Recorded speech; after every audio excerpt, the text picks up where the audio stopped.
अब जब salary generate करने के लिए आए हैं तो सबसे पहले हमने एम्प्लॉय डिटेल देखी, उसके बाद में अटेंडेंस देखी। दो काम हमने तो हमने कर लिया। अब जा रहे हैं हम सैलरी जनरेट करने के लिए। तो सैलरी जनरेशन के लिए हमको जाना पड़ता है पेरोल मैनेजमेंट में, सैलरी ये पेरोल प्रोसेसिंग, और इसके अंदर हमारे ऑप्शन मिलता है सैलरी जनरेशन। मैंने इससे पहले आपको दो चीज़ इसलिए बताई क्योंकि उन दोनों का इससे बिल्कुल पूरा पूरा लिंक है। ठीक है, जहाँ जहाँ इसमें हमारे पास में बात आएगी तो मैं आपसे क्वेश्चन भी कर सकता हूँ कि कहाँ कहाँ हमारे को वो चीज़ काम में आएगी। तो पहला, जब सैलरी जनरेट करने जाते हैं हमारे पास में, तो पहले हमारे पास में सैलरी जनरेशन का फॉर्म आ गया। इस फॉर्म में क्या है, एक सैलरी जनरेशन लिखा हुआ है, सैलरी जनरेशन, और आगे लिख दिया ऑटो। ऑटो जहाँ जहाँ हमारे ERP सॉफ्टवेयर में ऑटो लिखा हुआ है, इसका मतलब ये है वो फील्ड ऑटोमेटिकली फिल करी जाएगी बाई सॉफ्टवेयर। मतलब ये यहाँ पे जहाँ जहाँ ऑटो लिखा होगा ना, इस फॉर्म में यहाँ ऑटो लिख दिया, मतलब इस फॉर्म में ये ऑटोमेटिक कौन जनरेट करेगा, सिस्टम जनरेट करेगा। हमें क्या करना है, हमें दूसरा फील्ड देखना है। इसमें देखा सैलरी मंथ, कौन से मंथ की सैलरी हम आपको जनरेट करनी है। तो ये हमारे को ड्रॉप डाउन में 12 महीनों के नाम है, हमारे को जिस मंथ की सैलरी जनरेट करनी है वो हमें सेलेक्ट करना है। अगर हमें अभी जनवरी की अगर सैलरी पेंडिंग है हमारी, तो हम जनरेट करेंगे यहाँ पर करेंगे जनवरी, और उसके बाद में हम यहाँ करेंगे उसका ईयर। तो ईयर हमने सेलेक्ट कर लिया 2025। तो जनवरी 2025 की सैलरी जनरेट कर रहे हैं। सिस्टम तो अपने बाय डिफ़ॉल्ट से क्या रेंज लेता है, जो मंथ का डेटा है, लेकिन हमारा जो जनवरी का डेफिनेशन आता है वो क्या आता है, वो पीरियड हम डालेंगे यहाँ पे 21 दिसंबर से 20 जनवरी। ठीक है, तो ध्यान रखने वाली चीज़ है कि सैलरी मंथ कौन सा है, सैलरी मंथ कौन सा है। सैलरी मंथ तो हमारा जनवरी आ गया। जनवरी की सैलरी कब जनरेट होती है, 21 दिसंबर से लेकर 20 जनवरी। तो ये ध्यान रखना कभी भी सैलरी जनरेट करते समय इसमें गलती ना कर दें कि दिसंबर है तो इसको दिसंबर की सैलरी जनरेट कर दी। नहीं, ऐसा नहीं करना है। हमारे को जिस मंथ का है उस मंथ को सिलेक्ट करना है यहाँ पे, क्योंकि एक मंथ की सैलरी अगर जनरेट कर दी तो दोबारा सिस्टम जनरेट नहीं करता। तो ये ध्यान रखना कि हमने यहाँ पे मंथ क्या लिया, मंथ जनवरी, और इसकी रेंज क्या है हमारी 21 दिसंबर से लेके 20। अगर मैं यहाँ पे फरवरी की अगर सैलरी जनरेट करता हूँ तो मेरी क्या रेंज आएगी, फरवरी की रेंज आएगी 21 जनवरी से 20 फरवरी। अगर किसी की सैलरी जनरेट करनी है मेरे को फरवरी की, तो मैं क्या करूँगा, 21 जनवरी से 20 फरवरी की रेंज में उसकी सैलरी जनरेट करूँगा। ठीक है, ये तो मेरा बेसिक चीज़ है। ये ध्यान रखना, बहुत ही कॉमन मिस्टेक्स जो हुई थी हमारे बेस में भी इम्प्लीमेंटेशन में, वो ध्यान रखनी है कि मेरे को यहाँ पे मंथ और जो पीरियड है वो ध्यान रखना है कि फरवरी है तो कौन सा यहाँ पे पीरियड चलेगा, जनवरी तो कौन सा पीरियड चलेगा। ठीक है, दूसरा, अब यहाँ पे प्रोसेसिंग में क्या है कि बल्क में एक साथ में जनरेट करनी है तो आप सबके साथ में जनरेट कर सकते हो, लेकिन सिस्टम उतना ही स्लो वर्क करता है नंबर ऑफ रिकॉर्ड्स के ऊपर। तो हम क्या करते हैं, एक एक प्रोजेक्ट की सैलरी जनरेट करते हैं, और ताकि एक्यूरेसी भी रहे, काम भी जल्दी हो जाए हमारा। यहाँ पे आया मेरे पास कंपनी, तो यहाँ पे परसेंटेज का मतलब होता है हमारे सॉफ्टवेयर में ऑल। परसेंटेज का मतलब क्या होता है सॉफ्टवेयर में, ऑल। लेकिन मेरे को एक कंपनी का करना, तो मैंने यहाँ क्या करेंगे, कंपनी का नाम सेलेक्ट करेंगे। तो हमने कंपनी का नाम सेलेक्ट किया। परसेंटेज का मतलब क्या हुआ, ऑल, मतलब इस कंपनी के सारे प्रोजेक्ट। तो सारे प्रोजेक्ट में वो करना है तो। लेकिन हम यहाँ पे देखेंगे किसी छोटे से प्रोजेक्ट की बात करें, तो हम यहाँ पे अगर बात करें छोटे से प्रोजेक्ट की,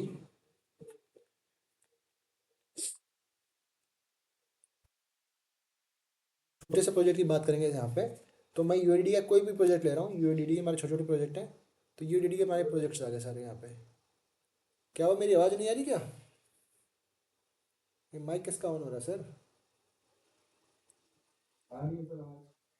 माइक किसका ऑन हो रहा है सुधांशु जी, माइक ऑफ रखना है सर हमारा, फिर भी आवाज़ आ रही है आपकी। देखो कैसा, ठीक है सर, हम देख रहे हैं अभी यहाँ पे एक छोटे से प्रोजेक्ट की। यहाँ मैंने प्रोजेक्ट ले लिया यूडीडी ग्रोथ प्रोजेक्ट की, मेरे को क्या करनी है, सैलरी जनरेट। यहाँ पे क्या है मेरे पास में वापस से एम्प्लॉय कोड, मतलब इस कंपनी के इस प्रोजेक्ट के सारे एम्प्लॉई। अब हमारे को सारे के जनरेट करनी है, हम जनरेट कर सकते हैं, लेकिन हमारे को सभी की जनरेट नहीं करनी है। पहले कभी भी सैलरी जनरेट करने में ये भी चेक करना पड़ता है ना कि एम्प्लॉय एग्जिस्ट भी करता है नहीं करते, या एम्प्लॉय की जो पोजीशन है वो सही जगह है कि नहीं है। जब छोटे छोटे प्रोजेक्ट होता है तो क्या होता है, एम्प्लॉय एक जैसे दूसरी जगह शिफ्ट भी कर देते हैं। तो हम क्या करेंगे, पहले चेक करेंगे यहाँ पे कि यहाँ पे यूएडीडी खरोद में कौन कौन से एम्प्लॉय की लिस्ट दिखा रहा था। हमने इस पर ड्रॉप डाउन पे क्लिक किया, तो यहाँ पे टोटल मेरे को 9 एम्प्लॉय दिखा रहा है। ये 9 एम्प्लॉय मेरे यहाँ पे, अगर मैं वहाँ पे परसेंटेज सेलेक्ट करता हूँ तो क्या होगा, मेरा इन 9 एम्प्लॉय का डेटा सेलेक्ट हो जाएगा। लेकिन हमारे को इसको सेलेक्ट करने से पहले मैं क्या करना पड़ेगा, हमको ये चेक करना पड़ेगा कि जो एम्प्लॉय है जैसे यहाँ पे हमारे पास नो का लिस्ट था कि विकास कुमार के नाम से जो एम्प्लॉय है वो यूनिटी खरोद में ही काम कर रहा है या किसी और प्रोजेक्ट पर शिफ्ट हो गया। इसके लिए हम क्या करते हैं, मैनुअल अटेंडेंस भी काम में लेते हैं। जब तक सिस्टम पे मैनुअल अटेंडेंस है तब तक हमें वो भी मैच करनी होती है। अगर हमारे को यूनिटी खरोद प्रोजेक्ट पे जो अटेंडेंस हमारे को आई है, जो मैनुअल अटेंडेंस वहाँ से हमारे पास में आई है, उसका डेटा से चेक करना है, तो हम क्या करेंगे, वहाँ पे जिन जिन का रिकॉर्ड है उनको सेलेक्ट करेंगे।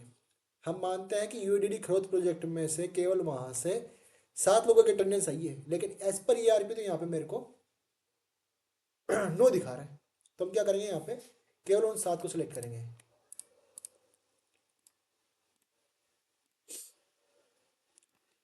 ठीक है, 2 एम्प्लॉय मैंने यहाँ पे छोड़ दिए, इनके अटेंडेंस मेरी प्रोजेक्ट से नहीं है, क्योंकि मैनुअल अटेंडेंस का भी हम अभी चेक कर रहे हैं। तो जिन जिन का मैं सैलरी जनरेट करना है मैंने सेलेक्ट किया और सेव किया, तो ये हमारा क्रॉस चेक भी हो गया। ये तो मैंने एक बात करी कि एम्प्लॉय की डिटेल आई उसके हिसाब से कम है, लेकिन जरूरी नहीं होता कि हर बार यही हो। अभी तो यहाँ पे 9 की डिटेल आ रही थी और मेरे पास में साइड से डिटेल आ रही है कि 15 एम्प्लॉय हमारे साइड पे, तो ईआरपी 9 दिखा रहा है और साइड से 15 की डिटेल आ रही है। पॉसिबल है? जनरली पॉसिबल नहीं है, लेकिन होता क्या है कि साइड से एम्प्लॉय को ट्रांसफर कर दिया जाता है दूसरी साइड पे, एक साइड दूसरी साइड पे। लेकिन जब तक ईआरपी में उसको शिफ्ट नहीं किया जाएगा, जब तक ईआरपी में उसको चेंज नहीं किया जाएगा, सिस्टम तो वो दिखाएगा जो as per system data available है। ठीक है ना। तो ये चीज़ क्या काम में आई मेरे पास में, यहाँ पे ध्यान रखने वाली चीज़ थी कि जिन जिन की मेरे को अटेंडेंस जनरेट करनी है वो यहाँ पे शो कर रहा है कि नहीं कर रहे। तो जिनका शो कर रहा है मैंने सेलेक्ट कर लिया। किसी का शो नहीं कर रहा तो हम क्या करेंगे, उसका उसका एम्प्लॉय डिटेल चेक करेंगे। उसका क्या करेंगे, एम्प्लॉय डिटेल चेक करेंगे और उसमें ये पता लगाएंगे, हम गए उसके पेरोल में और यहाँ पे गए हमें एम्प्लॉय डिटेल्स। यहाँ क्या चेक करेंगे, ये कौन से प्रोजेक्ट पे है, यहाँ पे कौन से प्रोजेक्ट पे, करंट प्रोजेक्ट। यहाँ तो आ गया उसका पहला वाला प्रोजेक्ट, उसका करंट प्रोजेक्ट कौन से प्रोजेक्ट पे वो शो कर रहा है। ठीक है, यहाँ पे वो कौन से प्रोजेक्ट पे मेरे को शो कर रहा है।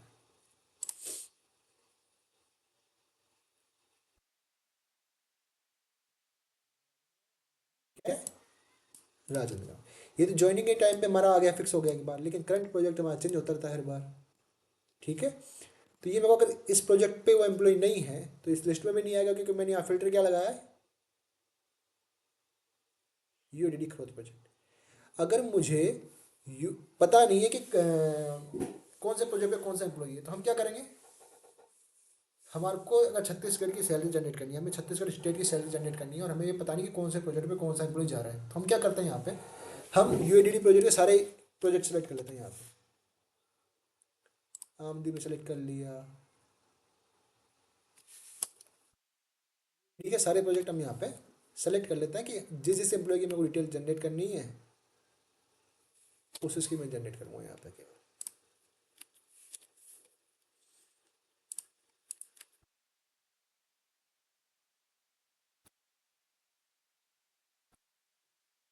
ठीक है, ये हमने सेलेक्ट कर लिया। अब ये क्या करेगा, हमारे को इन प्रोजेक्ट के सारे एम्प्लॉय डिटेल दिखाएगा।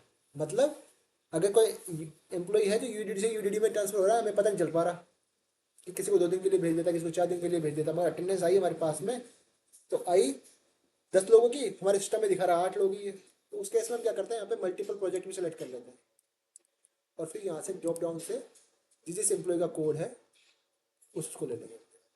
मल्टीपल प्रोजेक्ट में भी हम सिलेक्शन कर सकते हैं यहाँ पे।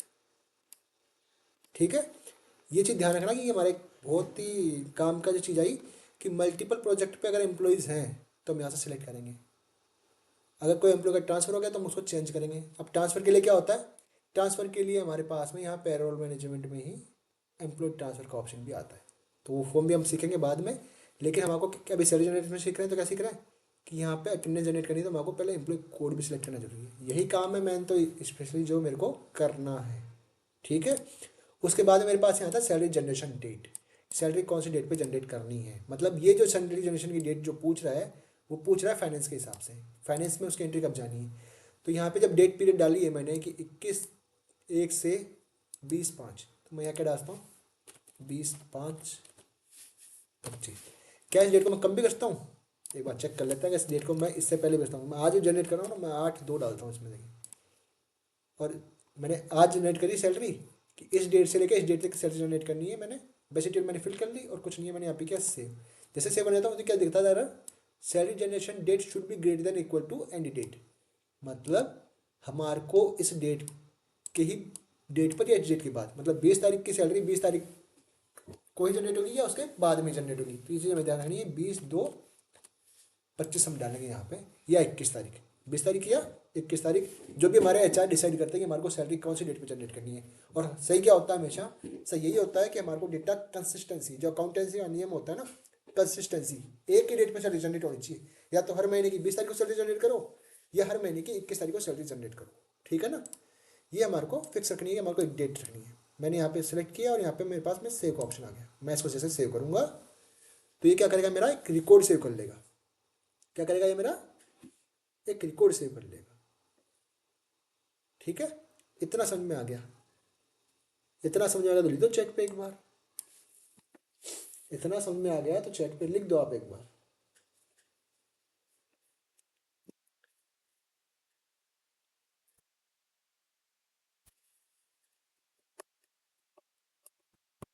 ही तो नहीं है, ऐसा लगता है कि सारे सब कंचन को समझ में आ गया है। कंचन जी को काम तो रुचिका मैम को करना है। ओहो, रुचिका मैम का मैसेज आ गया, ठीक है। दो का जरूरी था, बाकी तो सीखने के लिए आया मैं। आप लोगों को समझ में आ गया नहीं आया, लिख लेना चैट पे, चैट चैट चैट, ठीक है। ये आ गया मेरे बेसिक डिटेल। अब किसी के अगर मैं अभी सेव करेंगे कब, जब हम इसका लाइव डेमोन्स्ट्रेशन देखेंगे तब हम इसको करेंगे। मेरे को पहले की देखनी है तो मैं यहाँ पे क्लिक किया, मैंने एक रिकॉर्ड पहले से जनरेटेड मैंने ओपन कर लिया यहाँ पे। इस फॉर्म में क्या किया देखो, जैसे बताया था वैसे फरवरी मंथ और इसकी हमारा जो टाइम पीरियड है उसके हिसाब से यहाँ पे सिलेक्ट कर लिया। ये तो वही है जो मैंने पहले भी सिखाया था। तो यहाँ पे इटावा प्रोजेक्ट के 4 एम्प्लॉय डिटेल यहाँ पे जनरेट करी और इसको यहाँ पे सेव किया और यहाँ पे इसको जनरेट किया। इसकी क्या हुआ, अभी मंथली अटेंडेंस जनरेट हुई है। इस स्टेट पे क्या होता है हमारे को, जैसे मैंने इसको ड्राफ्ट किया, जैसे ही मैंने एंट्री को ड्राफ्ट किया तो मेरे पास में ऑप्शन आया था जनरेट मंथली अटेंडेंस का। क्या आ जाता ऑप्शन मेरे पास में, जनरेट मंथली अटेंडेंस का। मैंने कहा था कि ये ऑप्शन हमारे पास में एक और जगह भी दिखा था हमने, ये ऑप्शन हमारे को एक जगह और दिखा था, जनरेट मंथली अटेंडेंस। कहाँ देखा था हमने ये ऑप्शन, चैट में लिखो फटाफट एक बार। मंथली अटेंडेंस जनरेट करने का ऑप्शन एक बार और देखा था हमने भी, आज ही के दिन में एक जगह और देखा था हमने।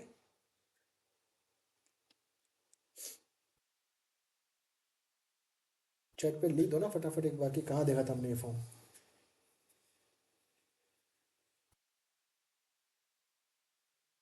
चैट पे रिप्लाई किसी का नहीं आ रहा तो मैं बताता हूँ। ये सेम फॉर्म हमने देखा था हमारे HR मैनेजमेंट के अंदर, जहाँ था अटेंडेंस जनरेशन। HR मैनेजमेंट में अटेंडेंस के अंदर अटेंडेंस जनरेशन, यहाँ पे अटेंडेंस जनरेशन के नाम पे ऑप्शन आ रहा था।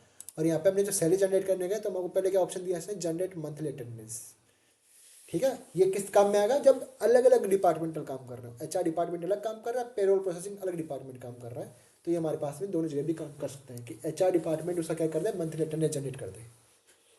अटेंडेंस ही तो बनाना सबसे बड़ा काम है हमारा, कि अगर अटेंडेंस जनरेट हो गई तो सैलरी जनरेट करने में टाइम थोड़ा लगता है। सैलरी जनरेट करने में टाइम नहीं लगता है। सैलरी जनरेट करने में हम आपको देखने पड़ता है कुछ डिडक्शंस वगैरह, वो चीज़ हम डिस्कस करेंगे। तो हमने पहले यहाँ पे जैसे क्या सैलरी जनरेशन इसकी ऑलरेडी करी हुई है, तो हम देखेंगे यहाँ पे हमारे पास में यहाँ 2 टेब मिलते हैं, सैलरी डिटेल और एक टेब मिलता है मेरे को यहाँ पे monthly attendance detail. Monthly attendance detail में हमारी जैसे हमने इसको सैलरी जनरेट किया, जनरेट मंथली अटेंडेंस पे हमने क्लिक किया, ओके किया, तो ये क्या करेगा, हमारी इसकी अटेंडेंस जनरेट करेगा। किस बेसिस पे जनरेट करेगा अटेंडेंस हमारी, हम देख के आए थे इससे पहले हमारा क्या अटेंडेंस दिखा था कैसे है। तो बायोमेट्रिक अटेंडेंस और जो हमारे ऐप से का डिटेल जो लगा था उसके बेसिस पे इसने हमारी क्या करी थी, एक डिटेल जनरेट करी थी। और उस डिटेल को क्या किया, जो एम्प्लॉय डिटेल्स के अंदर उसका एम्प्लॉय डिटेल्स के अंदर हमारे को क्या क्या ऑप्शन मिला था, एम्प्लॉय डिटेल्स में हमारे को यहाँ पे ऑप्शन मिला था इसका अटेंडेंस डिटेल। और ये कौन से शिफ्ट में काम करता है, ये कौन सी शिफ्ट में काम करता है या कौन से तरीके से काम करता है, वो हमने यहाँ पे देखा था। यहाँ पे हमने क्या देखा था, साइट, तो साइट एक शिफ्ट है। अब साइट के जो शिफ्ट है उसकी कैलकुलेशन किस हिसाब से होनी है, वो हमने कहाँ सेट करी थी, वो हमने सेट करी थी इसकी HR मैनेजमेंट में अटेंडेंस कैलकुलेशन में, जिसके बेसिस से उसने क्या किया, अटेंडेंस जनरेट करी। और उसी बेसिस पे हमारे इस फॉर्म में अटेंडेंस हमारी जनरेट होके आती है। इस फॉर्म में मेरी मंथली अटेंडेंस कैसे जनरेट हो गई कि जैसे मैं अगर इसका चेक करें एक बार कि रोहित विश्वकर्मा की leave without pay, leave without pay मतलब इसे कुछ नहीं मिलेगी। पेड डेज कितने है? 10 दिन। कितने दिन आ गए? 10 दिन पेड डेज है। और कोई वेरिएशन है तो वो यहाँ पे आएगा। अब इसके अगर अटेंडेंस हम चेक करें कि इसकी अटेंडेंस हम अगर चेक करें, हमने उसी के रिकॉर्ड पे क्लिक किया तो यहाँ पे दिखा रहा है मेरे को यहाँ पे एक मंथली अटेंडेंस जनरेशन फॉर्म, इसमें दिखा रहा है लीव विदाउट पे 14 डेज। और रिवर्स क्या कर दिया इसमें से, टोटल कैलेंडर डेज कितना है 31, इसमें से 41 14 डेज ये क्या था लीव पे था विदाउट पे, तो बाकी किसने क्या दिखा दिया मेरे को यहाँ पे पेड डेज में। ठीक है, ये तो जो जनरेट करके लेके आया वो।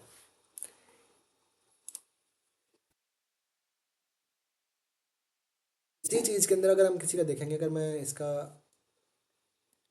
अटेंडेंस देखनी है मेरे को इनकी, तो कहाँ जाऊँगा HR मैनेजमेंट के daily attendance data, biometric attendance data में, और इसी एम्प्लॉय का डेटा मैंने यहाँ पे डाला। हमारा था कब का, फरवरी का, तो फरवरी की डेटा है मेरी 21 जनवरी से 20 फरवरी।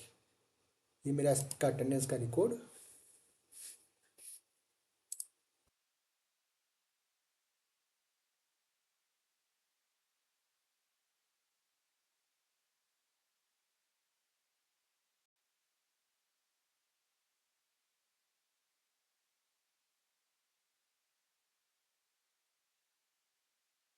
इसे 1 से 20 तो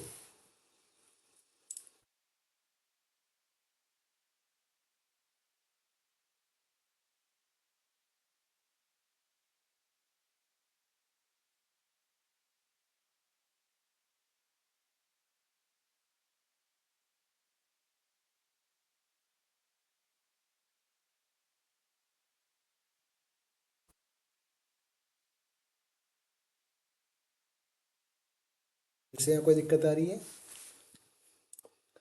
तो हम यहाँ पे उसका बायोमेट्रिक अटेंडेंस और अटेंडेंस कैलकुलेशन लिस्ट के अंदर उसकी डिटेल निकाल सकते हैं। अटेंडेंस कैलकुलेशन लिस्ट में निकालते हैं इसका 21 जनवरी से 20 फरवरी।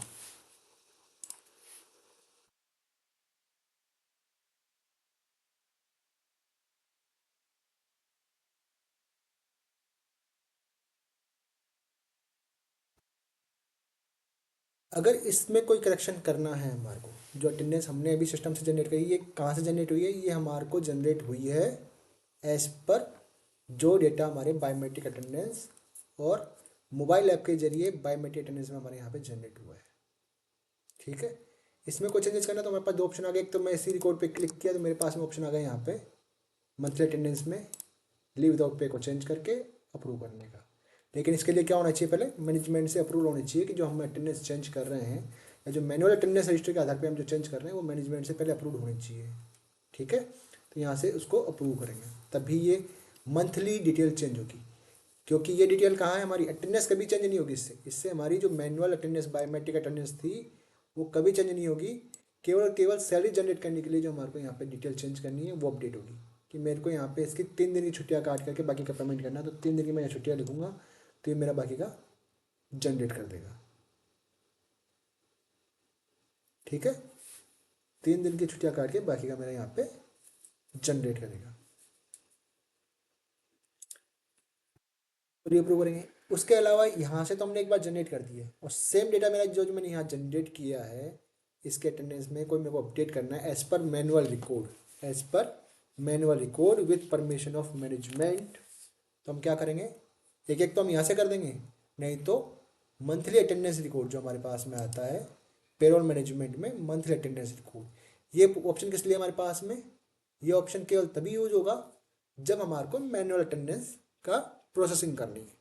जैसे हमने वहाँ जनरेट करी थी भी उसकी जो डिटेल जनरेट हुई है उसको अगर यूज़ करना है तो हम क्या करेंगे यहाँ पे, तो वो डिटेल हमारे को दिखाएगी। यहाँ पे हमारा था इटावा प्रोजेक्ट, तो इटावा प्रोजेक्ट, इटावा प्रोजेक्ट पे हिमांशु मिश्रा की अटेंडेंस जो जनरेट हुई थी वो ये जनरेट हुई थी कि जनवरी की मंथ जनवरी इस पीरियड से इस पीरियड की टोटल कैलेंडर 31। यहाँ पे हम मैनुअली इसको यहाँ पे दिखा रहा है कि इनके कैलेंडर 31 दिन है और लीव विदाउट पे मतलब लीव एक है। अगर लीव 5 करनी है मेरे को तो मैं यहाँ 5 करके 26 दिन की पेड सैलरी जनरेट करेंगे, इसको रीअप्रूव कर देंगे हमारी, तो ये हमारी डिटेल अपडेट हो जाएगी यहाँ पे अटेंडेंस डेटा में। और जब हम सैलरी जनरेट करने जाएंगे तो वहाँ पे 26 डेज की सैलरी जनरेट होगी। कम करनी है, ज़्यादा करनी है, वो सारा यहाँ पे। ठीक है, सेम चीज़ हम कहाँ से कर सकते हैं? सेम चीज़ हम कर सकते थे HR मैनेजमेंट के अटेंडेंस जनरेशन से। अटेंडेंस जनरेशन वाले फॉर्म में भी सेम डेटा हमारा फिल होता है। ठीक है, ये हमारा हो गया अटेंडेंस मॉडिफिकेशन का। तो सबसे पहले ध्यान क्या रखना हमारे को, इस फॉर्म के अंदर जो ध्यान रखने वाली चीज़ थी हमारी, एक तो सैलरी मंथ, सैलरी का पीरियड, कौन सी डेट से कौन सी डेट तक का, और जिसकी सैलरी जनरेट करनी है वो डिटेल हम आपको यहाँ जनरेट करनी है। ठीक है, तो मंथली अटेंडेंस अगर आपकी करेक्टली जनरेट हो गई है, मंथली अटेंडेंस अगर आपकी करेक्ट तरीके से जनरेट हो गई,